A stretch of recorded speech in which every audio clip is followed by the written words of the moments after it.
নবীজি দুখানা হাত উত্তোলন করে দোয়া করলেন, আল্লাহুম্মা ইহদি উম্মা আবি হুরায়রা, আয় আল্লাহ তাআলা আমি দোয়া করি তুমি দয়া করে আবু হুরায়রার মাকে হেদায়েত নসিব করে দাও।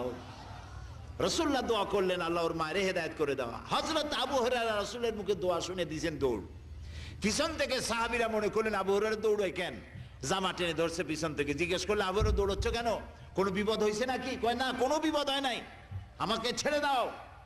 কেন, কি হয়েছে? হযরত আবু হুরায়রা বলেন, সাহাবীরা আমাকে ছাড়ো, আমি দৌড়াইয়া বাড়ি গিয়ে দেখতে চাই। আমি আগে দৌড়াইয়া বাড়ি পৌঁছলাম, নাবি বাড়ি পৌঁছবার আগে আল্লাহ নবীর দোয়া আমার বাড়ি পৌঁছায়। সেই দুইটা জিনিসের কোনটা আমি দেখতে চাই।